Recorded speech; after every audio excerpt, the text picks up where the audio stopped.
মিশকা খানিকটা মৃদু হাসল। তার মতে আহিয়ান মিথ্যা কথা বলছে, কারণ সে একটু আগেই শুনেছে আহিয়ানের বাবা একজনের সাথে কথা বলছিল। কথার এক ফাঁকে উনি বলেন ওনার এক ছেলে এক মেয়ে, ছেলে মেয়ের একজনেরও এখনো বিয়ে হয়নি। মিশকার ভালোই লাগলো আহিয়ানের মেয়েদের থেকে দূরে থাকার টেকনিকটা। সে আরও কিছু বলতে চাইলে আহিয়ান বলল, সরি মিস, আমি আপনার পাশে দাঁড়িয়ে সময় দিতে পারছি না। জরুরি প্রয়োজনে আমার নিচে যাওয়া প্রয়োজন। বলেই দুরন্ত পায়ে ছাদ থেকে নেমে গেল। আহিয়ান চলে যাওয়ায় মিশকা নিজেও আরও দাঁড়ালো না, চুপচাপ নিচতলার দিকে চলে গেল। এদিকে মেহেদি ও জুয়ের রিং পরানো হয়ে গেছে। মেহেদির পরিবার আগেই বলেছে তাদের হাতে সময় কম, তাই এনগেজমেন্টের পার্টির জন্য আলাদা করে সময় ব্যয় করতে পারবে না। হঠাৎ করে সব কিছু হওয়ায় আইরিনের হাজব্যান্ড ও আইরিন থাকতে পারেনি, তবে আইরিন ও তার হাজব্যান্ড ভিডিও কলে যোগ হয়েছিল। যাই হোক, অবশেষে ওদের বিয়ের তারিখ নির্ধারণ করা হলো। ঈদের 7 দিন পর 12ই ডিসেম্বর মেহেদি ও জুয়ের বিয়ে। এহসান যেহেতু আগে থেকেই সব কিছু জানে, তাই বন্ধুরা একটা উপকার করল।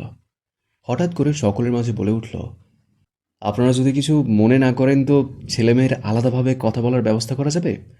না মানে, বুঝতেই তো পারছেন, হঠাৎ করে বিয়ে ঠিক হয়ে গেছে, তাই তাদের একটু চেনা চেনার প্রয়োজন আছে। এই কথা শুনে আরিফ রেহানের উদ্দেশ্যে বলল, রেহান, মেহেদিকে নিয়ে ছাদে যাও, কিছুক্ষণের মধ্যে চুইকে পাঠিয়ে দেওয়া হবে। মেহেদি বোধহয় খুব খুশি হয়েছে, কিন্তু তার কঠোর মুখভঙ্গির মাঝে তা প্রকাশ পেল না। তবে মনে মনে বন্ধুকে অনেক থ্যাংক ইউ জানালো। এদিকে ত্রিধা তৃতীয় তলার করিডরে পায়চারি করছে। তখনই আহিন ভাইয়ের ছাদ থেকে নিচে নামার সময় কল করছে। তারপর থেকে আর কল দেয়নি। না জানি ওই মেয়েটাকে এখনও কিছুই বলেনি। না জানি এখন আহিয়ান ভাই কী করছে। নিশ্চয়ই ওই বেহায়া মেয়েটা তার ভোলাভালা আহিয়ান ভাইকে বিরক্ত করছে। উফ, ভাবতে মেয়েটার মাথা রেগে আগুন হয়ে যাচ্ছে। ত্রিধা চিন্তিত ভঙ্গিতে সামনের দিকে যেতে যেতে হঠাৎ পিছনে ঘুরল। দেখল তার একদম সামনে দাঁড়িয়ে কেউ। আকস্মিক ঘটনায় দুজনেই চিৎকার দিয়ে দূরে সরে গেল। ত্রিধা বুকে থুতু দিয়ে সামনের দিকে তাকিয়ে দেখল আহিয়া দাঁড়িয়ে আছে। মূলত আহিয়া নিজেও ভয় পেয়েছে। আহিয়া নিচ থেকে মাত্র এসেছে। এসেই দেখল ত্রিধা ভূতের মতো পায়চারি করছে। তাই সে এগিয়ে গিয়ে ওকে ডাকতে চেয়েছিল, কিন্তু ত্রিধা আচমকাই পিছনে ঘোরায় দুজনেই ভয় পেয়ে গেছে। ত্রিধা এগিয়ে এসে বলল, আপু তুমি, আমি তো ভয় পেয়ে গেছিলাম। আহিয়া, তুই ভূতের মতো পায়চারি কেন করছিস ওখানে? ত্রিধা, এমনি, ভালো লাগছে না। আহিয়া মিটিমিটি হেসে বলল, আমার ভাইয়ের জন্য অপেক্ষা করছিস? অন্য সময়ের মতো ত্রিধা আজ লজ্জা পেল না। টেনশনে টেনশনে সরাসরি বলল, হ্যাঁ, তোমার ভাইকে নিয়ে তো আমার যত সব চিন্তা। তোমার ভাইকে এত কিউট হ্যান্ডসাম সুন্দর কে হতে বলেছে? আমি বলেছি? আমি তো বলিনি এত সুন্দর জামাই লাগবে। উফস, জামাই নিয়ে টেনশন আমার হার্ট অ্যাটাক হওয়ার অবস্থা। আহিয়া এবার শব্দ করে হেসে উঠল। ওর হাসির শব্দে ত্রিধার ঘোর কাটল বোধহয়। এতক্ষণ সব কিছু উল্টাপাল্টা বলেছে, মাথায় আসতেই দুহাতে ঠোঁট চেপে ধরল। তারপর অস্পষ্ট কণ্ঠে বলল, আসলে আপু, আমি যা বলতে চেয়েছি তা আমি বলিনি। আবার আমি যা বলেছি তা আমি বলতে চাইনি। তুমি ভেবে নাও তুমি কিছু শোনোনি। এটাও ভেবে নিও তোমার সাথে আমার দেখাই হয়নি এখনো। বলেই ত্রিধা রুমের দিকে দৌড় দিল। আহিয়া পিছন থেকে কয়েকবার বলল, আরে খেয়ে যা, সকলের খাওয়া শেষ। ত্রিধা রুমের দরজা চাপিয়ে দিতে দিতে বলল, আমার জামাই বাড়ি ফিরলে খাবো। সে আবারও ভুল বলেছে। তার মুখটা আজকাল আগের মতোই অতিরিক্ত চলছে বুঝতে পেরে আবারও ঠোঁটে আঙুল দিয়ে ঠোঁট চেপে ধরল। মাঝখানে 2.5 বছর তো মুখ দিয়ে কথাই বেরোতো না। এই আহিয়ান ভাই তার মুখের তালা খুলেছে। উফ, এখন উল্টাপাল্টা কথা যখন তখন বের হয়ে যায় মুখ থেকে। ভেবেই ত্রিধা বিরক্ত হলো। আকাশে চাঁদ নেই। অন্ধকার আকাশের দিকে তাকিয়ে ছাদের এক কর্নারে দাঁড়িয়ে আছে জুই। পাশে দাঁড়িয়ে আছে মেহেদি। তার নজর জুইয়ের দিকে। জুই এখানে আসার পর থেকেই মেহেদি অপলক তাকিয়ে আছে। সারাদিন জুই মেহেদিকে মেসেজে যত কিছুই বলুক না কেন, এখন সামনে দাঁড়িয়ে আবারও আগের কথা মনে পড়ে গেছে। তাই সে মুখ ভার করে দাঁড়িয়ে আছে। মেহেদি দীর্ঘশ্বাস ফেলল। তারপর জুয়ের উদ্দেশ্যে বলল, রাগ কমেনি মহারানীর? মেয়েটা কিছুই বলল না, এমনকি ওর দিকে তাকালোও না। মেহেদি আরও কিছুক্ষণ নিস্তব্ধ হয়ে তাকিয়ে থাকলো। জুই এখনও আগের মতো অন্যদিকে তাকিয়ে আছে। সেটা এবার কোনো কিছু না ভেবে জুয়ের বাহু টেনে কাছে আনল। মেহেদির আচমকা কাজে মেয়েটা বেশ ভড়কে গেছে। মেহেদি আলতো হাতে ওর চোখের কাছে আসা ছোট ছোট চুলগুলোকে কানের কাছে গুঁজে দিল।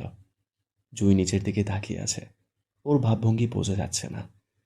সেটা দেখে মেহেদি কোমল কণ্ঠে বলল, এই জান, সরি তো, আর জীবনে এমন ভুল হবে না। তোমার থেকে কখনো কিছু লুকাবো না, প্রমিস। জুই এবার ফুঁপিয়ে কেঁদে উঠল। তার এই কয়েকদিনের কষ্টগুলো সে ভাষায় প্রকাশ করতে পারবে না। মেহেদি কয়েক সেকেন্ড চুপ করে দেখল ওর কান্না, তারপর জোর করে জুয়ের মাথা চেপে ধরল ওর বুকে। মেয়েটা কিছুক্ষণ ছটফট করলো, কিন্তু মেহেদি ছাড়ল না। অতঃপর কেঁদে কেঁদে মেহেদির বুকে চোখের পানি দিয়ে ভাসিয়ে দিল। জুই যতক্ষণ কান্না করলো, মেহেদি ওকে কিছুই বলল না, শুধু শক্ত করে বুকের সাথে জড়িয়ে রাখল। প্রায় 10 মিনিট পর জুয়ের কান্নার দাপট কমে এসেছে। সেটা দেখে মেহেদি জুয়ের মাথা বুক থেকে তুলে 2 হাতে গাল আলতো করে আঁকড়ে ধরল। ছাদের মৃদু আলোতে দেখা যাচ্ছে মেয়েটার নাক মুখ কান্নার দাপটে লাল হয়ে আছে। বন্ধ চোখের ভেজা পাতাগুলো এখনো মৃদু মৃদু কাঁপছে। মেয়েদি কিছুক্ষণ তাকিয়ে খুঁটে খুঁটে দেখল চেহারার সকল কিছু, তারপর আচমকা কপালে একটা গভীর চুমু এঁকে দিল। মুহূর্তে যেন কারেন্টের শক খাওয়ার মতো জুয়ের শরীর কেঁপে উঠল। ওর কাঁপুনি মেহেদি বুঝতে পেরে বুকে শক্ত করে জড়িয়ে ধরে বলল, এই জুই, হে, কথা বলো। তুমি না বলতে আমার বউ হতে চাও, আমার একটা ছোট সংসার সাজাতে চাও। আমাদের স্বপ্ন সত্যি হচ্ছে জুই, তুমি আমার বউ হবে, আমাদের একটা সুন্দর সংসার হবে। আমি তোমাকে আর একটুও কাঁদতে দেব না, প্রমিস। সামনে বিয়ে, একবার অন্তত একটু হাসো। তোমার মন খারাপ দেখে গেলে বাড়িতে গিয়ে বিয়ের আয়োজনে আমার মন বসবে না, ইচ্ছা করবে ছুটে আসি তোমার কাছে। কিন্তু তোমার ভার্সিটি তো বন্ধ, তাই তোমার সাথে দেখা করতেই বাড়িতেই ছুটে আসতে হবে। তুমি কি চাও বিয়ের আগে আমি সব পাগলামি করি? এবার জুই হালকা এদিক সেদিক মাথা নাড়ালো, যার দ্বারা বোঝা যায় সে চায় না। অনেকক্ষণ পর মেয়েটার রেসপন্স পেয়ে মেয়েটি খুব খুশি হয়েছে। বুকে আরেকটু চেপে ধরে আবেগী কণ্ঠে বলল, আই লাভ ইউ জান, I love you more deeply than words can explain. Jui মেহেদির বুকে মুখ গুজেই বলল, আই লাভ ইউ টু। বিয়ে ঠিক হওয়ার খুশিতে নিচে সবাই মিষ্টিমুখ করছে, কিন্তু আহিয়ান চুপচাপ কর্নারের সোফায় বসে ফোন স্ক্রল করায় ব্যস্ত। এহসান নেওয়াজ ও আবির তানভীরের আড্ডা জমেছে বেশ। এগুলো দেখে নিজের বাবা ও শ্বশুরের উপর প্রচণ্ড মেজাজ খারাপ হয়ে আছে আহিয়ানের। শ্বশুররা নিজের মেয়ের প্রেমে একটু একটু ভিলেন হয়, সেটা সব জায়গায় দেখা যায়, কিন্তু তার আর তার বউয়ের সবচেয়ে বড় ভিলেন তার নিজের বাপ। ইস, ছেলেটার সোনায় বাঁধানো কপাল। হঠাৎ কেউ একজন এসে সামনে দাঁড়িয়ে বলল, ভাইয়া, মিষ্টিমুখ করুন।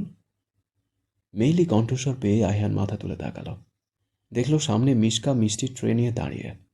বিরক্তিকর বিষয়, এ মেয়েটা ছাদ থেকে নামার পর দেখে মনে হচ্ছিল চোখ দিয়ে গিলে খাবে, এখন ওর মিষ্টির উছিলায় কথা বলতে এসেছে। আয়ান ফোনের দিকে তাকিয়ে গম্ভীর কণ্ঠে বলল, sorry miss, I am not a fan of sweets. Miska কিঞ্চিত হেসে বলল, আমার নাম মিসকা, আগেই বলেছি। আয়ান ওর দিকে না তাকিয়ে বলল, আই নো, বারবার মনে করিয়ে দেওয়ার কিছু নেই। মিসকা, তাহলে ডাকছেন না কেন? আহিয়ান, অপরিচিত কাউকে নাম ধরে ডাকা আমার পছন্দ না। মিসকা আবার ভ্রু উঁচিয়ে বলল, সন্ধ্যা থেকে 2বার পরিচিত হয়েছি, তারপরে বলছেন আমি অপরিচিত। আহিয়ান আছে বিপদে। এই মেয়ে এসেছে থেকে পিছনে জোকের মতো পড়ে আছে। হঠাৎ সামনে দেখল রিহান এসেছে। রিহানকে দেখে মনে হলো তার প্রাণ ফিরে পেল। রিহানের নাম ধরে ডাকতে ডাকতে বসা থেকে উঠে অন্যদিকে চলে গেল। ঘড়ির কাঁটায় রাত 12টা পেরিয়ে গেছে। ত্রিধা রুমের ভেতর পায়চারি করছে। মেয়েটা কে ছিল সেটা না জানা পর্যন্ত আর আজকে ঘুম আসবে না বোধহয়। তখনই গেট দিয়ে গাড়ি প্রবেশ করার শব্দ শোনা গেল। ত্রিধা ছুটে গেল ব্যালকানিতে, দেখল গেট দিয়ে প্রথমে আহিয়ান ভাইয়ের বাইক ঢুকছে, তারপর পাপা ও বড় পাপার গাড়ি। ত্রিধা কয়েক সেকেন্ড দাঁড়িয়ে থেকে রুমে এসে আবারও পায়চারি শুরু করলো। আহিয়ান ভাই রুমে আসার সময়টাও যেন তার সহ্য হচ্ছে না। হঠাৎই মেয়েটাকে অবাক করে দিয়ে এত রাতে দরজায় কেউ নক করলো। ত্রিধা দৌড়ে গিয়ে দরজা খুলে দেখল আহিয়ান ভাই দাঁড়িয়ে আছে। ওর যেন আর তর সইছে না। আয়ানকে দেখা মাত্রই কিছু বলতে চাইল, কিন্তু আয়ান থেকে আরেক দফা অবাক করে দিয়ে রুমে ঢুকে দরজা বন্ধ করে দিল। ত্রিধাকে কিছু বলার সুযোগ না দিয়ে আয়ান প্রশ্ন করল, কিরে, এত রাত পর্যন্ত জেগে আছিস কেন? ত্রিধা খানিকটা মুখ বাঁকিয়ে অন্যদিকে তাকিয়ে বলল, আপনি কি করে জানেন আমি এত রাত পর্যন্ত জেগে আছি? আহিয়ান ব্যালকানির দরজাটা লাগিয়ে দিতে দিতে বলল, মধ্যরাতে ঘরে লাইট জ্বালিয়ে ব্যালকানিতে ভূতের মতো দাঁড়িয়ে থাকলে আমি কেন, যে কেউ বলতে পারবে ওই রুমের মালিক জেগে আছে। ত্রিধা এবার অলস ভঙ্গিতে বিছানায় গিয়ে বসল। সে আহিয়ান ভাইকে কিছুতেই বুঝতে দিতে চায় না তার মনের ভেতরের অস্থিরতা। তাই একটু ব্যঙ্গ করে বলল, দিনকাল কেমন যাচ্ছে? নিশ্চয়ই খুব ভালো। আহিয়ান একটু সামনে এগিয়ে গিয়ে বলল, হঠাৎ আমার খবর নিচ্ছিস তুই? উফ, ভাবা যায়, বিয়ে করেছি 1 মাস হলো, এখন পর্যন্ত একদিনও তো আমার খবর নিলি না। আহিয়ানের কণ্ঠে স্পষ্ট অভিমান, কিন্তু ত্রিধা আজকে সেদিকে পাত্তা দিল না।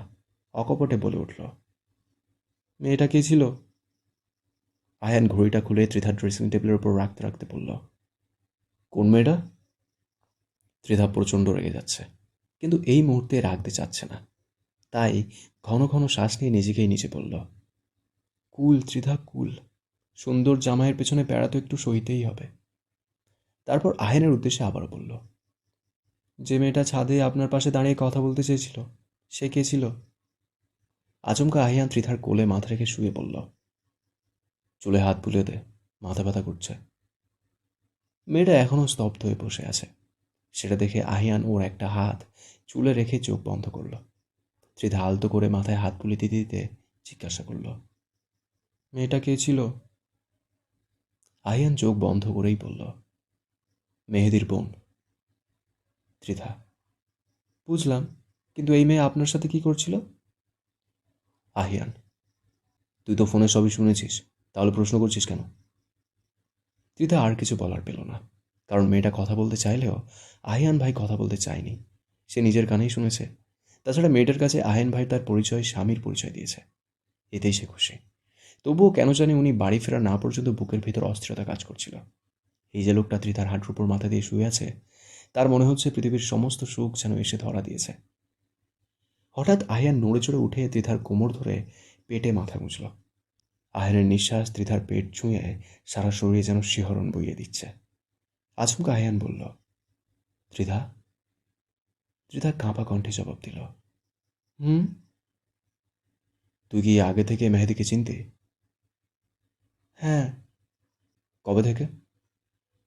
কলেজ জীবন থেকেই, তখন থেকেই জুয়ের সাথে সম্পর্ক। ও, আর এহসানকে? ভার্সিটিতে ওঠার পর পরিচয় হয়েছিল। তোদের পরিচয়টা কি মেহেদির মাধ্যমে হয়েছে? হুম, মেহেদি ভাইয়ের বন্ধু এহসান নেওয়াজ। আই নো, বাট তোদের পরিচয়টা কিভাবে হয়েছে আমি জানতে পারি? ত্রিধা খানিকটা বিরক্ত হয়ে বলল, এই সময় এসব প্রশ্ন কেন? এমনি, বল কিভাবে হয়েছে। ত্রিধা ভনিতা না করে সরাসরি বলল, একদিন জুঁই ভার্সিটির কাছাকাছি একটা কফি শপে মেহেদি ভাইয়ের সাথে দেখা করতে গিয়েছিল। সাথে আমিও ছিলাম। সেদিনই প্রথমবার দেখি এহসানকে, একটু আধটু পরিচিত হই। তার কিছুদিন পর মন্ত্রীর বাড়ি থেকে খান বাড়িতে সবাইকে ইনভাইট করে। আমি, পাপা, বড় পাপা, আম্মু, ফুফি ও আদিবা সেখানে যাই। সেখানে আবারও দেখা হয় এহসানের সাথে। পরবর্তীতে জানতে পারি এহসান মন্ত্রীর নাতি। আমরা মূলত মন্ত্রীর বাড়িতে বেড়াতে গেছিলাম। তারপর কিছুদিন পর হঠাৎই শুনি মন্ত্রীর ফ্যামিলি এহসানের জন্য আমার বিয়ের প্রস্তাব রেখেছে। তারপর থেকে বাকিটা তো আপনিও জানেন। হঠাৎই ত্রিধার পেটের ভেতর থেকে হালকা একটু শব্দ হলো খিদেতে। জামাই টেনশনে টেনশনে সন্ধ্যা থেকে এখনো পর্যন্ত কিছু খায়নি। এতক্ষণ আহিয়া ওর পেটে মুখ গুজে সকল কথা শুনেছে। হঠাৎ এমন শব্দে মুখ তুলে তাকিয়ে বলল, তোর কি খিদা পেয়েছে? এখনো ডিনার করিসনি? ত্রিধা মুখ ভোঁতা করে বলল, না, ভেবেছি আপনি আসলে খাবো। আয়ান এবার উঠে বসল। তারপর একটু কঠোর কণ্ঠে বলল, তুই আমার জন্য এত রাত পর্যন্ত না খেয়ে কেন বসে আছিস? তুই জানতি না আমি ফুফির বাড়ি থেকে খেয়ে আসবো? ত্রিধা আমতা আমতা করে বলল, না মানে জানতাম, কিন্তু টেনশনে টেনশনে খেতে ইচ্ছে করেনি। আয়ান চোখ ছোট করে তাকিয়ে বলল, তোর কিসের টেনশন? আমি কি পালিয়ে যাচ্ছি অন্য কারোর সাথে? ত্রিধা আর কিছু বলতে পারল না। চুপচাপ খানিকটা অভিমানী দৃষ্টিতে অন্যদিকে তাকিয়ে রইল। আহিয়ান ওকে জোর করে নিজের দিকে ফিরালো। তারপর আদুরে কণ্ঠে বলল, কি হয়েছে আমার পিচ্ছি বউয়ের? ত্রিধা কাঁদো কাঁদো মুখ করে বলল, শুনুন, আপনি আর পরিপাটি হয়ে বাইরে যাবেন না। সবসময় অগোছালো হয়ে বাইরে যাবেন। আহিয়ান চোখ ছোট ছোট করে তাকিয়ে বলল, কেন?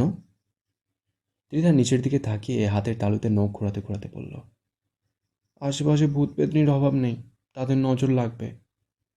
আহিয়ান মৃদু হাসল। তবুও হাসির ঝংকার নিস্তব্ধ রুমের চারিদিকে ছড়িয়ে পড়ল। আয়ান হাসতে হাসতে বিছানা ছেড়ে উঠে দাঁড়ালো। তারপর বলল, আমি খেয়ে এসেছি, তুই যা খেয়ে নে। কথাটা বোধহয় ত্রিধার পছন্দ হলো না, তাই চুপচাপ অন্যদিকে ফিরে শুয়ে পড়ল। বলল, আমার খিদে নেই। আয়ান বুঝল তার পাগলিটার অভিমান, তবুও কিছু না বলে দরজার দিকে গেল। ওর কোনো সাড়াশব্দ না পেয়ে ত্রিধার রাগ যেন আরও মাথাচাড়া দিয়ে উঠল। পিছনে ফিরে দেখতে চাইল আহিন ভাই চলে গেছে কিনা। তখনই নিজেকে শূন্য অনুভব করল। ভালোভাবে তাকিয়ে দেখল সে আহিয়ান ভাইয়ের কোলে।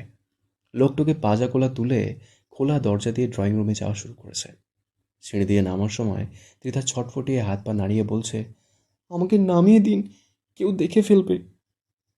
আহিয়ান সামনের দিকে দেখে সিঁড়ি দিয়ে নামতে নামতে বলল, দেখলে দেখুক, আমি কি কাউকে ভয় পাই নাকি? আমার বউ আমি কোলে তুলেছি, তাতে কার কি? ত্রিধা বারবার এক কথাই বলছে, প্লিজ আমাকে নামিয়ে দিন, আমি নিজে গিয়ে খেয়ে নিচ্ছি। কিন্তু আহিয়ান শুনল না। ওকে সোফায় বসিয়ে দিয়ে বলল, তুই এখানে চুপচাপ বসে থাক, আমি এক্ষুনি আসছি। ত্রিধা তাকিয়ে দেখল আহিয়ান ভাই কিচেনের দিকে যাচ্ছে। মিনিট কয়েক পর লোকটা ফিরে এলো, হাতে খাবারের প্লেট। কোনো কথা না বলে চুপচাপ ওর পাশে বসল। অতপর ভাত মাখিয়ে ধরল মেয়েটার সামনে। পুরোটা সময় ত্রিধা স্তব্ধ হয়ে তাকিয়েছিল আহিয়ানের দিকে। হাঁ কর। আহিয়ানের কথায় মেয়েটার ঘোর কাটল। আহিয়ান আবারও বলল, তাড়াতাড়ি খেয়ে নে, অনেক রাত হয়েছে, কিছুক্ষণ পর আবার সেরির জন্য উঠতে হবে। ত্রিধা খানিকটা খাবার খেয়ে বলল, আপনি খাবেন না? আহিয়ান ত্রিধার মুখে খাবার তুলে দিতে দিতে বলল, না, আমি খেয়ে এসেছি। ত্রিধা আরেকটু খেয়ে বলল, আমি আর খাবো না, পেট ভরে গেছে। আহিয়ান এবার খানিক কঠিন স্বরে বলল, তুই এত শুকনা কেন? মনে হয় ফুদিলেই উড়ে যাবি। আমার তো চিকন বউ পছন্দ না। ত্রিধা মুখে খাবার নিয়ে অস্পষ্ট স্বরে বলল, আপনার কেমন বউ পছন্দ? আহিয়ান সরাসরি বলল, একটু গোলুমলু বউ পছন্দ, যাতে জড়িয়ে ধরে ঘুমাতে ভালো লাগে। ত্রিধা চোখ ছোট ছোট করে তাকিয়ে রইল। সেটা দেখে আহিয়ান ওর মুখে খাবার তুলে দিয়ে দিতে বলল, তোর হাতে এখনো অনেক সময় আছে, পার্মানেন্টলি আমার সাথে থাকার আগে ঠিকমতো খাওয়া দাওয়া করে একটু মোটা হ। ত্রিধা একটু অভিমানী কণ্ঠে বলল, তার মানে এখন আমাকে ভালো লাগে না? আয়ান দীর্ঘশ্বাস ফেলে বলল, হায় রে মহিলা জাতি, আমি বলতে চাই কি আর উনি বোঝে কি। ত্রিধা খানিকটা রেগে গেছে বুঝতে পেরে আয়ান ওকে আরও চালাতে থাকলো। এক সময় খাওয়া দাওয়া শেষ করে দুজনেই উপরে গেল নিজেদের রুমে। ত্রিধা নিজের রুমের দরজা লক করবে, তার আগেই আহিয়ান দরজা ধাক্কা দিয়ে রুমের ভেতর মাথা ঢুকিয়ে বলল, শহরের টাইম হতে আর মাত্র 2 ঘন্টা আছে, তো রুমে থাকি। ত্রিধার আগে ফুঁসতে ফুঁসতে আহানকে সরিয়ে দরজা লাগিয়ে দিল। ত্রিধাকে জ্বালাতে পেরে আহান এবার হাসতে হাসতে নিজের রুমের দিকে গেল। আজ 29শে রমজান।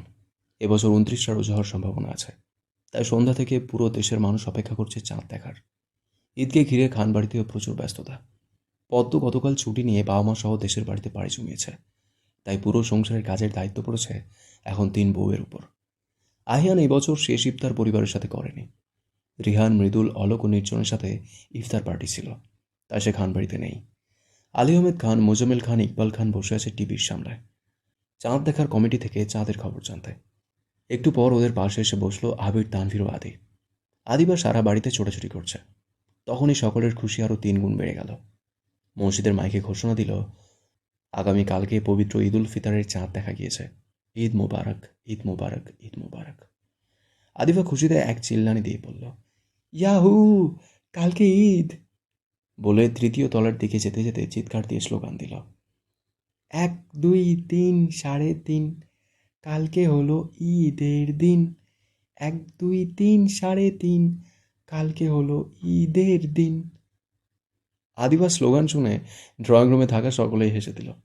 আহিয়া করিডোর থেকে বের হয়ে ব্যালকনিতে দাঁড়িয়ে দেখল দুষ্টু আদিবার ঈদের আনন্দ। আদিবা স্লোগান দিতে দিতে আহিয়ার কাছে গেল, তারপর আহিয়াকে টেনে নিয়ে গেল ত্রিধার রুমে। ওরা দুজন গিয়ে দেখল রুমে কেউ নেই। আহিয়া মনের সন্দেহ দূর করতে ব্যালকনিতে উকি দিল। তার নজর খানবাড়ির গেট পেরিয়ে বাইরের মেন রাস্তায়।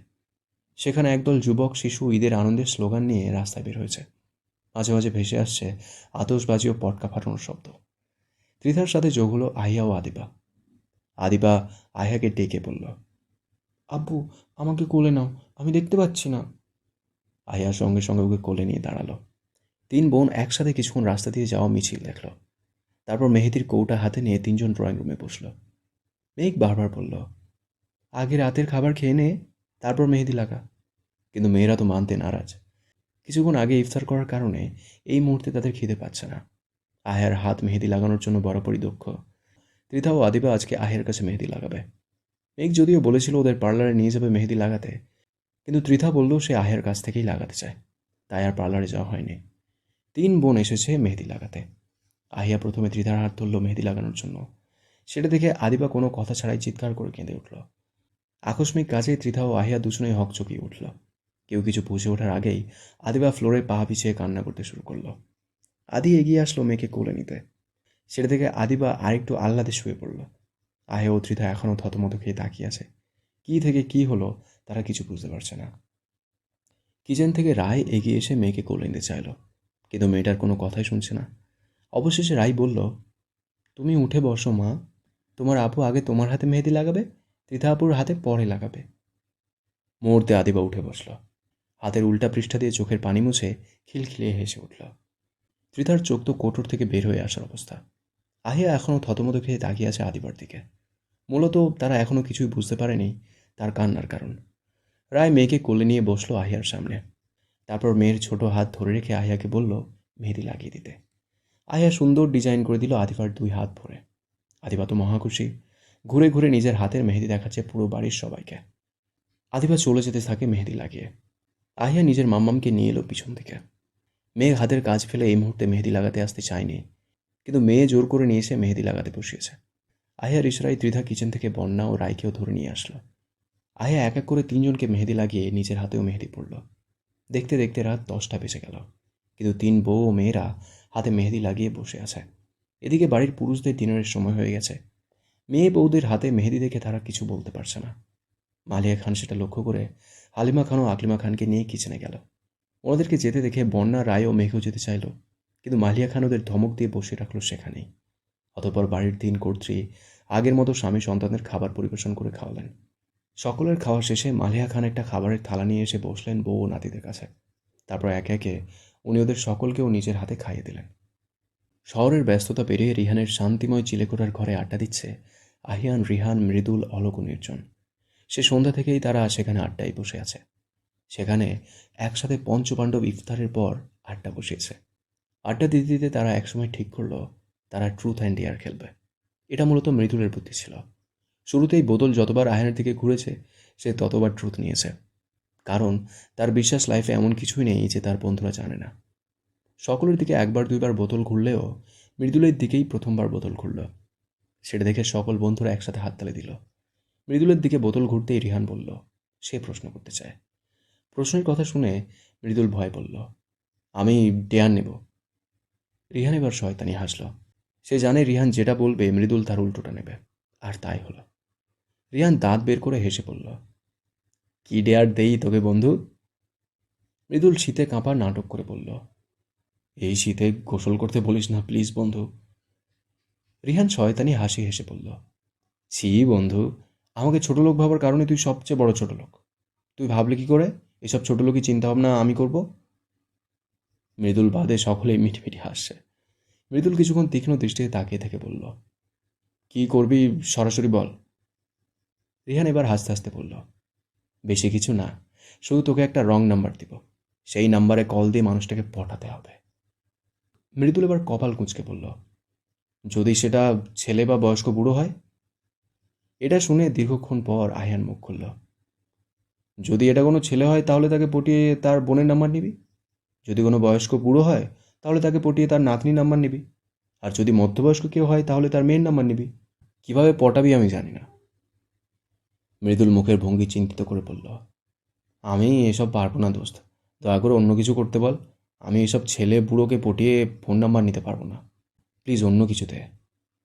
তখনই অলোক বলল, তোকে কে বলেছে ফোনের উপাসের মানুষটা ছেলে হবে? মৃদুল বিরক্ত হয়ে বলল, আমি জানি সেটাই হবে। রিহান মৃদুলের হাত থেকে ফোনটা কেড়ে নিয়ে উল্টাপাল্টা 11 ডিজিটাল একটা নাম্বার তুলে তারপর ফোনটা এগিয়ে দিয়ে বলল, কল দে। ছেলেটার হাত কাঁপছে ফোন দিতে। নির্জন রিহানের হাত থেকে ফোনটা নিয়ে সরাসরি কল দিল সেই নম্বরে। তারপর ফোনটা ধরিয়ে দিল মৃদুলের হাতে। 4 বন্ধু বেশ মজা আছে, কিন্তু মৃদুলের বুক ধুক ধুক করে কাঁপছে। কিছুক্ষণ রিং হওয়ার পর ছেলেটাকে অবাক করে দিয়ে ওপাশ থেকে ভেসে আসলো মিষ্টি চিকন মেয়েলি কণ্ঠস্বর। আসসালামু আলাইকুম। মৃদুল চুপচাপ করে রইল। কি বলবে বুঝতে পারছে না। পাশ থেকে ওর বন্ধুরা ওকে উৎসাহ দিচ্ছে কথা বলতে। ছেলেটা কাঁপা কণ্ঠে বলল, "আম, ও ওয়ালাইকুম আসসালাম। কে বলছেন?" মৃদুল চুপ করে থেকে বন্ধুদের দিকে অসহায় দৃষ্টিতে তাকিয়ে রইল। সেটা দেখে পাশ থেকে অলোক শিখিয়ে দিল, বল কেমন আছেন। মৃদুল নত কণ্ঠে মেনে নিয়ে বলল, "কে- কেমন আছেন?" মৃদুলের এত আস্তে বলা কথাটা হয়তো মেয়েটা শুনতে পায়নি, তাই আবারও জিজ্ঞাসা করল, কিছু বলছেন না? কে আপনি? মৃদুল আমতা আমতা করে বলল, আমার নাম মৃদুল।" সঙ্গে সঙ্গে ফোনের ওপাশ থেকে ভেসে আসলো, সরি মিস্টার মৃদুল, আমি এই নামে কাউকে চিনি না, আপনি রং নম্বরে কল দিয়েছেন। মৃদুল ফোনটা কান থেকে নামিয়ে বন্ধুর দিকে তাকিয়ে বলল, কল তো কেটে দিয়েছে, এই মেয়েকে আমি কিভাবে পটাবো?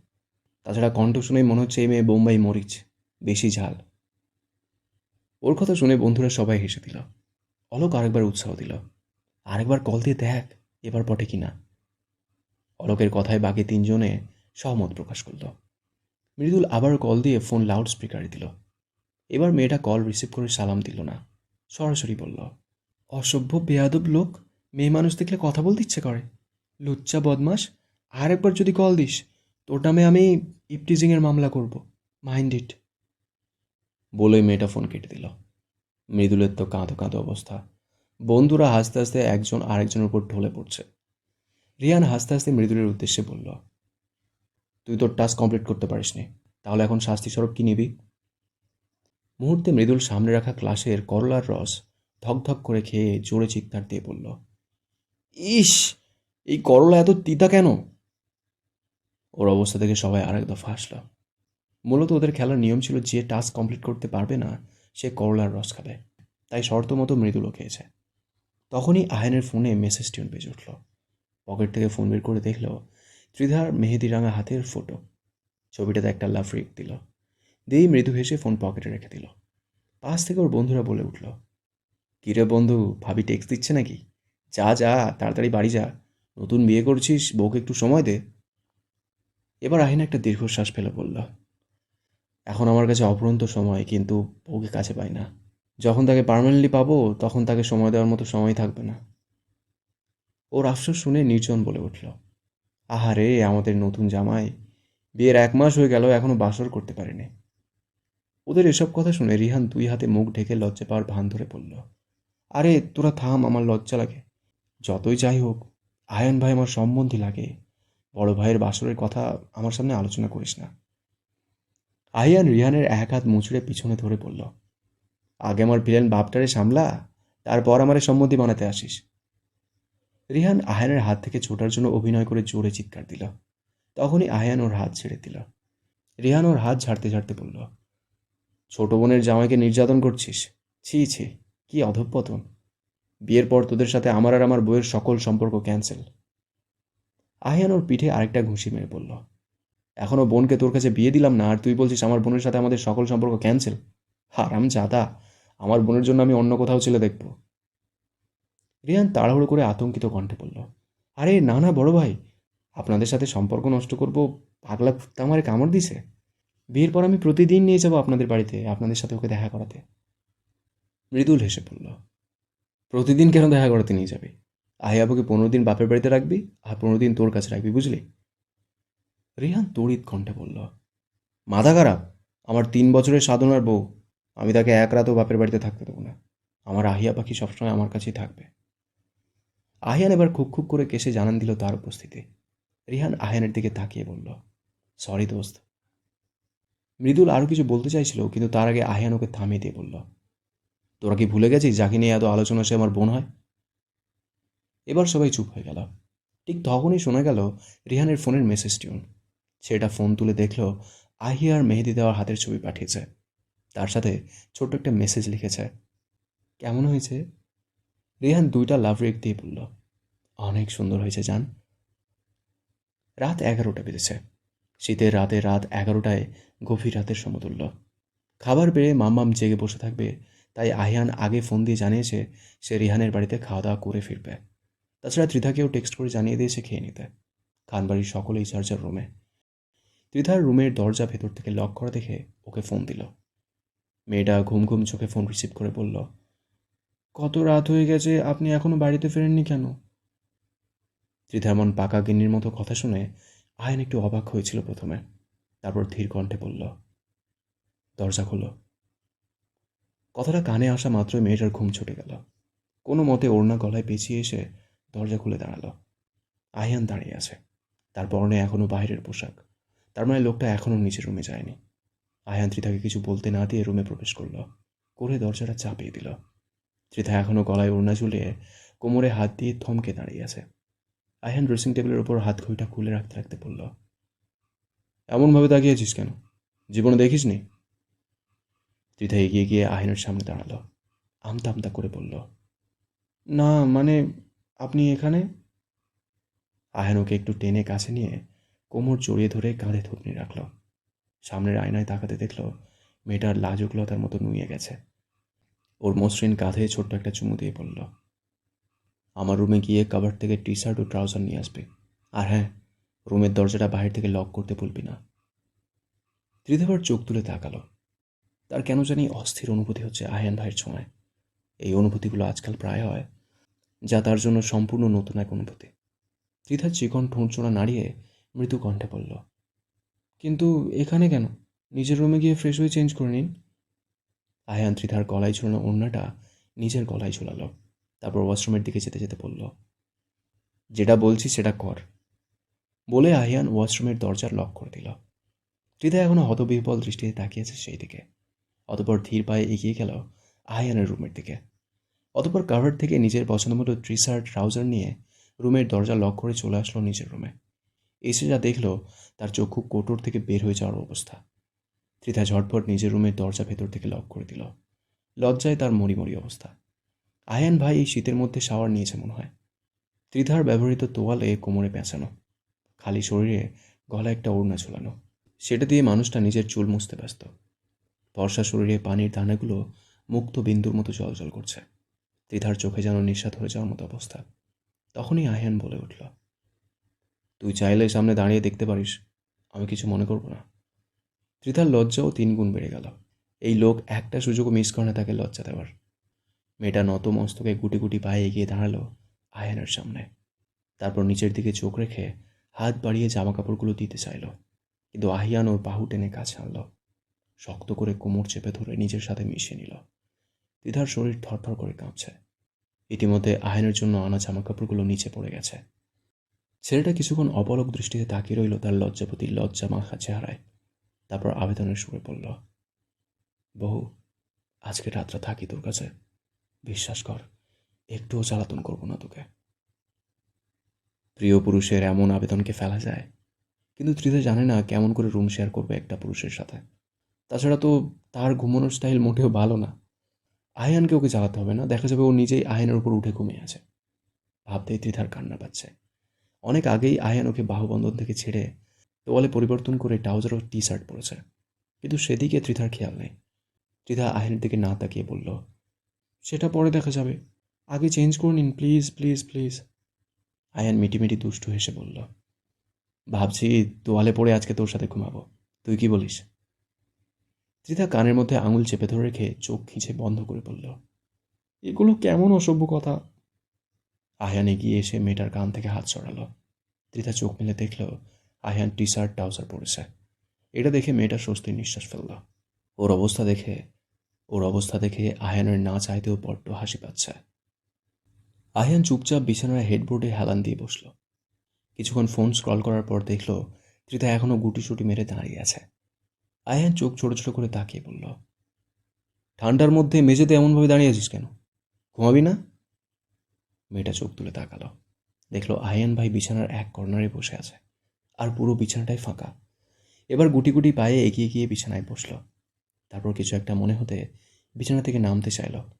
আয়ান এবার তার বাহু টেনে ধরে জিজ্ঞাসা করল, কি সমস্যা, আবার কোথায় যাচ্ছিস? তিতা ফ্লোরের দিকে তাকিয়ে বলল, আপনার রুমে যাচ্ছি। কেন? আমার রুমের মধ্যেই তো একটাই কম্বল। এই শীতের মধ্যে আপনি কিভাবে ঘুমাবেন? আহিয়ান হাসল তার বোকা বউয়ের কর্মকাণ্ড দেখে। তারপর ত্রিধার কম্বল পায়ের উপর দিয়ে পড়ল। একটাতেই দুজনের হয়ে যাবে। ত্রিধার দৃষ্টি এলোমেলো, বুকের ভেতর ঝড় বয়ে যাচ্ছে। এদিকে ভালোবাসার মানুষটির আবদার, অন্যদিকে পারিবারিক টানাপোড়েন। বুকের হৃদযন্ত্রটা অস্বাভাবিকভাবে লাফাচ্ছে। ত্রিধা আনমনে বলল, শুনুন। আয়ান ফোনের স্ক্রিনে চোখ রেখে বলল, হুম। আমার না ভয় হচ্ছে খুব। ছেলেটা এবার ত্রিধাকে টেনে নিজের কাছে আনল। তারপর এক বাহুতে জড়িয়ে মেয়েটাকে নিজের বুকের পা পাশে জড়িয়ে ধরল। বিছানার হেডবোর্ডে হেলান দিয়ে অনেকক্ষণ ত্রিধাকে বুকে জড়িয়ে বসে থাকলো আহিয়ান। তার চোখ বন্ধ, বুকের ঢিকঢিক শব্দ ও ত্রিধার কান অব্দি পৌঁছাচ্ছে। মেয়েটা চুপচাপ চোখ বন্ধ করে তা শুনছে। হঠাৎ আহিয়ান বলে উঠল, ত্রিধা। ত্রিধা বুকে মুখ গুজে জবাব দিল, হুম। যদি এখন কেউ আমাদের এভাবে দেখে নেয়। কথাটা কর্ণকুহরে পৌঁছানো মাত্রই ত্রিধা আরো শক্ত করে আয়ানের পেট জড়িয়ে ধরল।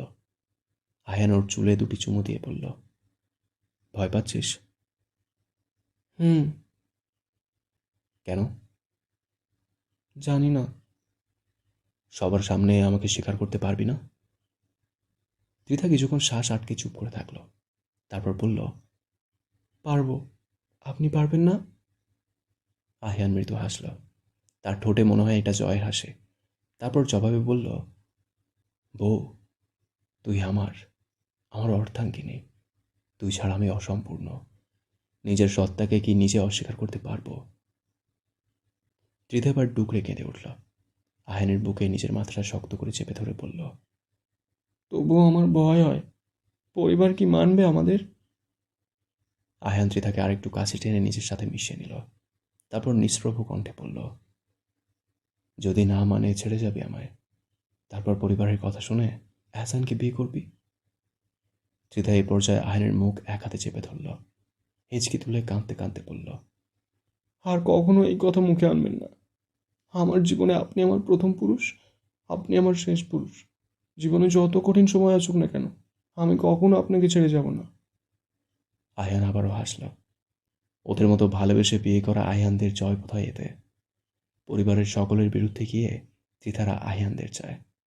ছোট জীবনে বড় কিছু পাওয়া বুঝি একেই বলে। আয়ান নিজের খুশিটুকুর সামনে কটাক্ষ করে বলল, কিন্তু নির্দিষ্ট সময়ের আগে সবাই জেনে গেলে তো আমার কাছে কিছুই পাবি না। তখন পরিবারের কথা মেনে নিতেই হবে, মানতে বাধ্য হবি। ত্রিধা আহিনের টি শার্টে বুকের কাছে চোখ মুছতে মুছতে বলল, কিছু চেয়েছি কখনো? আমার আপনার কাছে আপনাকে ছাড়া আর কিছুই চাওয়ার নেই। কিন্তু আবেগ দিয়ে তো আর দুনিয়া চলে না। যেদিন সবাই জানতে পারবে সেদিন হয়তো তোকে ছাড়তে হবে, নয়তো আমার স্থান হবে খানবাড়ির বাইরে। তখন কি তুই বিলাসবহুল জীবন ছেড়ে শূন্য হাতে স্বামীকে বেছে নিতে পারবি? ত্রিধা এক সেকেন্ড সময় ব্যয় না করে বলল, পারবো। আমার কাছে এই বিলাসবহুল জীবনের চেয়েও বেশি দামি হলেন আপনি। তাছাড়া আপনি নিজেকে শূন্য কেন দাবি করছেন? আপনি ডাক্তারি পাস করেছেন। এই বছর ইন্টার্নশিপ করার পর পুরোপুরি ডাক্তার হয়ে উঠবেন। তখন আমরা যে কোনো সিদ্ধান্ত নিয়ে নিতে পারবো ইনশাল্লাহ। কোনো সমস্যা হবে না। আপনি আমাকে যেভাবে রাখবেন, যেখানে রাখবেন, আমি থাকতে রাজি। শুধু মৃত্যুর আগ পর্যন্ত দুজনে একসাথে বাঁচতে চাই। আয়ান ওর কপালে একটু গভীর চুমু দিয়ে বলল, তোর মতো জীবনসঙ্গী পাওয়া আমার সত্যিই সৌভাগ্যের ব্যাপার। জীবনে যত ঝড় আসুক তোকে হারাতে দেব না। বাবা ও মামাকে ঠিক বুঝিয়ে নিব। তারপরও যদি তারা না বোঝে তোকে নিয়ে বাড়ি ছাড়ব। সেদিন কিন্তু ভাবনার সময় দিব না। হতে পারে এক কাপড়ে বাড়ি ছাড়তে হবে। আমি আশা করব সকল প্রকার মানসিক প্রস্তুতি থাকবে তোর ভেতর। দিদা ফুঁপিয়ে কেঁদে বলল, আমার বাবাকে আমি রাজি করেই নেব, কিন্তু বড় বাবা মানবে কিনা জানি না। আচ্ছা, আমাদের সম্পর্কটা কি বড় বাবার মানতে সমস্যা হবে, যেখানে উনি নিজেই কাজিন বিয়ে করেছেন? আয়ান ফোঁস করে দীর্ঘ নিঃশ্বাস ছেড়ে বলল, তোর ছোট মাথা এসব ঢুকবে না। তবুও ত্রিধা জোর করে বলল আয়ানকে বলার জন্য। আয়ান আগের ন্যায় ত্রিধাকে বুকে চাপড়ে ধরে বলল, সমস্যা রক্ত নয় ত্রিধা, সমস্যা প্রতিশ্রুতির, যেটা পাপা ভাঙতে পারবে না। আর সেই প্রতিশ্রুতির ওজনে আমরা দুজন চাপা পড়ে আছি। ত্রিধা কিছুক্ষণ চুপ করে রইল। কি বুঝলো কে জানে। ত্রিধা আচমকা ওর বুকের কাছে টি শার্টটা খামচে ধরে বলল, শুনুন না। হুম। ত্রিধা আচমকা আবদারের স্বরে বলল, কোনো কিছু না পাওয়ার চেয়ে পেয়ে হারানোর কষ্টটা অনেক বেশি। আমি আপনাকে হারাতে চাই না। আমি চাই আমাদের মাঝে এমন কিছু থাকুক যাতে কেউ আমাদের আলাদা করতে না পারে। আমি এই সম্পূর্ণ আপনিটাকে আমার নিচের ভিতর বহন করতে চাই। একটা বাচ্চা চাই। দিবেন আমায়? ত্রিধা লক্ষ্য করল আহানের হৃৎপিণ্ড হঠাৎ করে অস্বাভাবিক পর্যায়ে বেড়েছে। ত্রিধা বুকে মাথা রেখে সেই শব্দ শুনতে পাচ্ছে। আয়ানের বুকে যেন বজ্রপাত হলো। মেয়েটা সত্যি বাচ্চা চাইছে, সত্যি বাচ্চার কথা বলছে। আয়ান আস্তে আস্তে ওর বুক থেকে ত্রিধার মাথাটা তুলল। দেখল মেয়েটার চোখ দুটো লাল, চোখের পাতাটা তীর তীর করে কাঁপছে। ওই চোখে আছে ভয়, আকুলতা, এমন আকুলতা, এমন ভয় যা আয়ানকে ভেতর থেকে কাঁপিয়ে দিচ্ছে। আয়ান নিচু গলায় বলল, তুই জানিস তুই কি বলছিস? ত্রিধা মাথা নাড়ালো। জানি, খুব ভালো করেই জানি। আপনি আমার, আমি আপনার। আমি আপনাকে পুরোপুরি চাই, যাতে আমাদের বিচ্ছেদের কথা কেউ মাথায়ও না আনে। আয়ান চোখ বন্ধ করে একটা নিঃশ্বাস নিল। সে কি এতটাই ব্যর্থ? আহানের চোখ যখন আবার ত্রিধার দিকে পড়ল, তখন সে আবারও দেখতে পেল ভালোবাসায় নয় বরং অসহায়ত্বর ভয়। আয়ান বলল, বাচ্চা মানে ভালোবাসার প্রমাণ নয়, এটা একটা দায়িত্ব, এটা একটা জীবন, এটা একটা ভবিষ্যৎ। ত্রিধা এবার ঝরঝর করে কেঁদে দিয়ে বলল, জানি, কিন্তু আমি যে কোনো মূল্যে আপনার সাথে সারা জীবন থাকতে চাই। ত্রিধার মুখের দিকে তাকিয়ে আয়ানের কণ্ঠ নরম হয়ে এলো। বলল, তুই কি ভাবিস বাচ্চা থাকলে তার আমাদের মেনে নেবে? আমাদের পরিবার খুশি হবে? না ত্রিধা, তুই আরও কথা শুনবি, অপমানিত হবে, পরিবারের ভালোবাসা থেকে বঞ্চিত হবে। ত্রিধা মাথা নাড়াল। আমি এসব কিছুর ভয় পাই না। আমি শুধু আপনাকে হারানোর ভয় পাই। আয়ান ত্রিধাকে নিজের কোলে বসিয়ে কপালে একটা চুমু এঁকে দিয়ে চোখ বন্ধ করে কয়েক সেকেন্ড চুপ করে থেকে বলল, শোন ত্রিধা, তুই আমার সব কিছু। আমি তোর শরীর নিয়ে, তোর জীবন নিয়ে, তোর ভবিষ্যৎ নিয়ে কখনোই খেলতে পারবো না। বাচ্চা হবে, অবশ্যই হবে, কিন্তু লুকিয়ে নয়, ভয়ের কারণে না, অপমানের মধ্যে না। ভালোবাসার দিনে, ওটা হবে সেই দিনে যেই দিন আমি সবার সামনে তোকে বউ বলে ডাকতে পারবো। যেদিন পাপা মামা নিজের হাতে তোকে আমার হাতে তুলে দেবে, সেদিন তোর পুরো অস্তিত্ব জুড়ে আমি থাকবো। ত্রিধার চোখ বেয়ে টুপ টুপ পানি পড়ছে। আয়ান সেই পানি বুড়ো আঙুল দিয়ে মুছে দিয়ে আরও নরম গলায় বলল, তুই শুধু আমার পাশে থাক, আমি প্রমিস করছি, তোর জন্য আমি লড়াই করব শেষ নিঃশ্বাস পর্যন্ত। ত্রিধা কাঁপা কণ্ঠে বলল, প্রমিস করুন, আমাকে ছেড়ে যাবেন না। আহিয়ান ত্রিধার হাতটা শক্ত করে জড়িয়ে ধরে গলা নামিয়ে বলল, যা কিছু হয়ে যাক, তুই হবি আমার শেষ ঠিকানা। বাইরে ঠান্ডা বাতাস জানলার কাছে ধাক্কা দিচ্ছে, আর ভেতরে দুইটা হৃৎস্পন্দন এক ছন্দ পাচ্ছে। আয়ান হাত বাড়িয়ে রুমের লাইট অফ করে ত্রিধাকে বুকে আগলে শুয়ে পড়ল। ত্রিধা বিড়াল ছাড়ার মতো আয়নের বুকে গুটিসুটি মেরে আছে। ছেলেটা একটা বড় নিঃশ্বাস নিল। তার এক জীবনের সকল টেনশনের স্বস্তি তো এই মেয়ের কাছেই লুকিয়ে আছে। রোজার 1 মাসের ধৈর্য, নিয়ন্ত্রণ, ইবাদত ও আত্মশুদ্ধির পর দরজায় এসে কড়া নাড়ল পবিত্র ঈদ উল ফিতর। এই দিনের ভোরটা অন্য সব ভোরের থেকে আলাদা। সূর্য ওঠার আগেই বাতাসে ভেসে থাকে এক স্বচ্ছ কমল পবিত্র ঘ্রাণ, যেন পুরো পৃথিবীটাই নবজন্ম হয়েছে। ফজরের আজানের পর ঘর আঙিনা ধীরে ধীরে আলোকিত হচ্ছে। মানুষের মুখে থেকে বিশেষ এক প্রশান্তি, রোজা সম্পূর্ণ করার তৃপ্তি, আর আল্লাহর কাছে বিশেষ গ্রহণযোগ্যতার আশা। এই দিনে মানুষের ঢাল নামে মসজিদের ঈদগার পথে সবাই একই কাতারে দাঁড়ায়। ধনী গরিবের পার্থক্য মুছে যায়। একটি ভাষা, একটি তাকবীর, একটি সিজদা, একটি কাতার। ঈদের নামাজ শেষে পরস্পরকে জড়িয়ে ধরে বলে, ঈদ মুবারক। এই মুহূর্তটা উষ্ণতা, ক্ষমার মিলন। এটা ঈদের আসল সৌন্দর্য। ঈদ উল ফিতর শুধু আনন্দের দিন নয়, এটা কৃতজ্ঞতা, ক্ষমার দিন, আর একজন মানুষের প্রতি আরেকজন মানুষের হৃদয় খুলে দেওয়ার দিন। তেমনই একটা খুশির দিনে খানবাড়ির ছোট থেকে বড় সদস্যরা আনন্দে মেতে উঠেছে। আদিবা ঘুম থেকে উঠে দাদু ও পাপাদের হাত তুলে হাতের মেহেদি দেখাচ্ছে। ওর হাতের রং নাকি সবার থেকে বেশি হয়েছে। কয়েকবার মা চাচিদের সাথে হাতের মেহেদির রং মিলিয়ে এসেছে।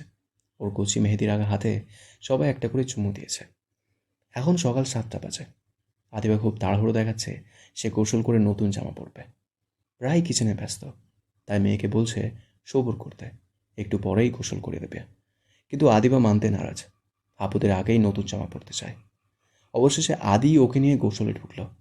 সাদা পাঞ্জাবি পায়জামা পরে আবির ও তানভীর সেই আগের মতোই আদির জন্য ড্রয়িং রুমে অপেক্ষা করছে। এই ছেলেটা ছোটবেলা থেকেই জুম্মার নামাজ যাওয়ার সময় আবির ও তানভীরকে অপেক্ষায় বসিয়ে রাখত। এই আদির কারণে ওরা দুই ভাই চাচা বাবার সাথে নামাজ পড়তে বের হতে পারতো না, সব সময় লেট হয়ে যেত। এখন বড় হয়েও স্বভাবটা পাল্টায়নি। আজকেও আব্বু চাচু ওদের রেখে চলে গেছে। তখনই আবিরের চোখ গেল সিঁড়ির দিকে। সে ভেবেছে আদি নামছে, কিন্তু সিঁড়ির দিকে তাকিয়ে দেখলো কালো পাঞ্জাবি ও সাদা পায়জামা পরে আইয়ান নামছে। ফর্সা ছেলেটাকে কালো রং দিয়ে বেশ মানায়। ছেলেটার স্বভাব চরিত্র তার মতো হলেও দেখতে একদম মায়ের মতোই হয়েছে। আসসালামু আলাইকুম পাপা। আহানের সালামে আবিরের ধ্যান ভাঙল। ইতিমধ্যেই আহান পাপাকে জড়িয়ে কোলাকুলি করে ঈদ মোবারক জানালো। আবিরও ছেলের কপালে একটা চুমু দিয়ে দোয়া করে দিল। তারপর আহান গেল মামার কাছে। এত বছর পর বোন ভাগ্নে ভাগ্নি সবাইকে নিয়ে একসাথে ঈদ করতে পেরে তানভীর ভীষণ আবেগ প্রফুল্ল। আহানকে জড়িয়ে ধরে কোলাকুলি করল। তখনই মেয়েকে কোলে নিয়ে হাজির হলো আদি। ভাইদের সাথে ম্যাচিং করে সেও সাদা পাজামা পাঞ্জাবি পরেছে। আদিবা নতুন জামা জুতো চশমা পরে সেজেগুজে ঘুরছে। বাবার কোল থেকেই দুহাত বাড়িয়ে দিল আহানের দিকে। আহান বোনকে কোলে নিয়ে গালে দুটো চুমু দিল। আরেকটা চুমু দেওয়ার আগে আদিবা আহানের দুই ঠোঁট ওর হাত দিয়ে বন্ধ করে দিল। তারপর মিষ্টি কণ্ঠে বলল, আমার মেকআপ চলে যাবে বোঝো না? সেজে এসেছি, সবার থেকে সালাম নিচ্ছি। মেকআপ উঠে গেলে কেউ সালামি দেবে? সবাই ওর কথা শুনে হাসি দিল। আয়ান তাকে কোল থেকে নামিয়ে পকেট থেকে নতুন টাকার নোট হাতে ধরিয়ে দিল। ছোট মেয়েটা খুশি হয়ে সেই টাকাগুলো বড় পাপার কাছে রাখতে গেল। এদিকে আয়ান এগিয়ে গেল একটু কোণের দিকে। সেখানে পর্যক্রমে বাড়ির সকল মহিলাদের পেয়ে গেল। সবাইকে সালাম করে ঈদ মোবারক জানালো। অতঃপর সকলের সাথে বেরিয়ে গেল ঈদের নামাজ আদায় করতে। আহিয়া ফজরের নামাজ আদায় করে ঘুমিয়ে গেছিল। কাল সকালে ঘুম থেকে জাগতে দেরি হয়ে গেছে। মূলত আজ রিহানের ফোন পেয়ে জেগেছে। চটপট ফ্রেশ হয়ে ড্রয়িং রুমে আসলো, কিন্তু দাদু পাপা ভাইয়া মামা কাউকে দেখতে পেল না। পুরো ড্রয়িং রুমে আদিবা সেজেগুজে পটের রানী হয়ে ঘুরে বেড়াচ্ছে। হালিমা খান, মালিহা খান ও আকলিমা খান চলে গেছে গোসলে। রান্নাঘর থেকে গরুর মাংসের সুন্দর ঘ্রাণ আসছে। আহিয়া পা টিপে টিপে গেল সেদিকে। দেখলো ওর মাম্মা মাংস রান্না করছে। অন্যদিকে মামনি পিঠা ভাজতেছে আর কাকিয়া অন্য কাজ করছে। আহিয়া কিচেনের সামনে দাঁড়িয়ে বলল, মামা, খিদে পেয়েছে খুব, নাস্তা দাও। মেঘ মাংসের লবণ দেখতে দেখতে বলল, গোসল করেছিস? না, নাস্তা খেয়ে গোসল করব। ঈদের দিন গোসল না করে কিছু খেতে নেই। কিন্তু আমার খিদে পেয়েছে তো, আগে খেতে দাও, পরে গোসল করি। আগে গোসল করে আয়, তারপর খেতে দিচ্ছি। আয়া কয়েক সেকেন্ড ভেবে বলল, ঠিক আছে, কিন্তু যে গরুর মাংস রান্না করেছো সেটাতে কি লবণ হয়েছে? হয়েছে, আমি তো এইমাত্র খেয়ে দেখলাম। কিন্তু তরকারি দেখে তো মনে হচ্ছে লবণ হয়নি। বন্যা ডুবন্ত তেল থেকে পিঠা উঠিয়ে রাখতে রাখতে বলল, তরকারি দেখে আবার লবণ বোঝা যায় নাকি? আগে জানতাম না তো।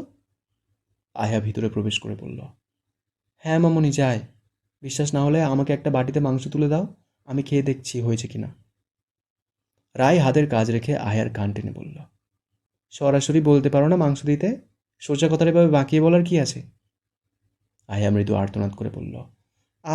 কাকিয়া, ব্যথা পাচ্ছি। তারপর ওর মায়ের দিকে তাকিয়ে বলল, মামা প্লিজ বাঁচাও। ওর অবস্থা দেখে সকলেই হেসে দিল। ইতিমধ্যে কিছু নিয়ে আদিবা এসেছে। হাতে একটা চিপসের প্যাকেট নিয়ে আয়ার অবস্থা দেখে খিলখিলিয়ে হেসে উঠল। মেঘ একটা বাটিতে অনেকগুলো গরুর মাংস তুলে দিয়ে বলল, তাড়াতাড়ি খেয়ে গোসলে যা, সবাই নামাজ থেকে আসার আগে যেন রেডি দেখতে পাই। আয়া মাংসের বাটিটা হাতে নিয়ে মাম্মার গালে একটা চুমু দিয়ে বলল, থ্যাংক ইউ মাম্মা। মেঘ হাসলো মেয়ের কাণ্ড দেখে। আহিয়া আদিবাকে নিয়ে সোফায় পা তুলে বসল। আদিবা বারবার বাড়ি থেকে নিজের হাতে মাংস ধরতে চাচ্ছে, কিন্তু জামায় তরকারির দাগ লেগে যায় তার ভয়ে আহিয়া খাইয়ে দিচ্ছে। তখনই বন্যা কিচেন থেকে বলল, ত্রিধার কি খবর? মহারানী কি এখনও ঘুম থেকে ওঠেনি? আহিয়া খেতে খেতে বলল, জানি না মামনি, ওপর থেকে আসার সময় দেখলাম ওর দরজা বন্ধ, মনে হয় ঘুমাচ্ছে। বন্যা আবারও বলল, তুই রুমে যাওয়ার সময় ওকে একটু ডেকে দিয়ে যাস। ঠিক আছে। আহিয়া, তাড়াতাড়ি খাওয়া শেষ করে গোসলে যা। মাম্মার কথা শুনে আহিয়া বোরিং হয়ে বেসিনে হাত ধরে ছুটে গেল তৃতীয় তলার দিকে। ত্রিধার দরজা এখনো বন্ধ। আহিয়া নক করতে চাইল, কিন্তু হালকা ছোঁয়াতে দরজা খুলে গেল। ত্রিধা, এই ত্রিধা। আহিয়ার ডাকে ত্রিধা ঘুমু ঘুমু কণ্ঠে বলল, দেখো না তো আপু, আমার খুব ঘুম পাচ্ছে, এমনিতেই কাল সারা রাত ঘুমাইনি।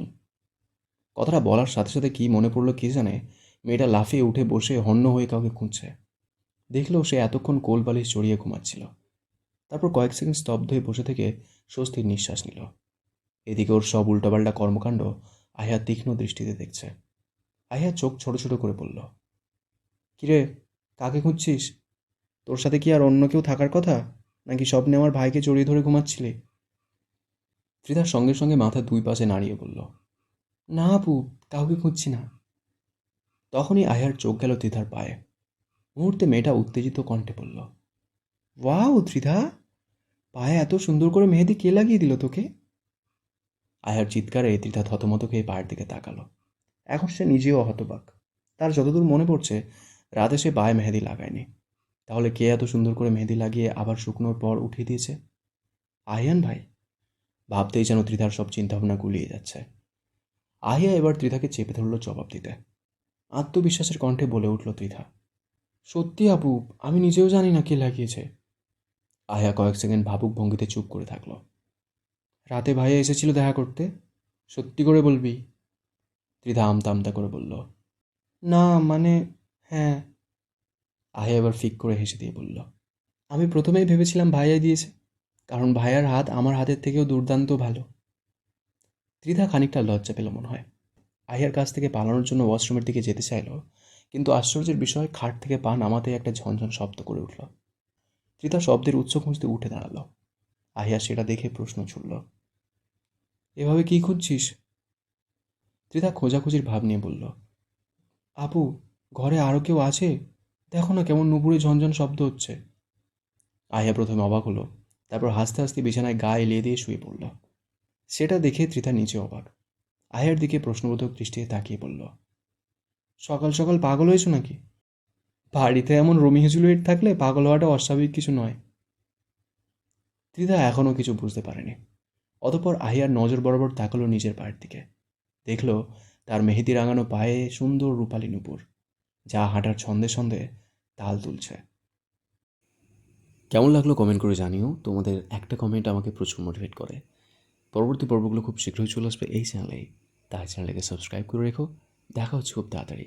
ততক্ষণ সুস্থ থেকো, ভালো থেকো। Thank you so much.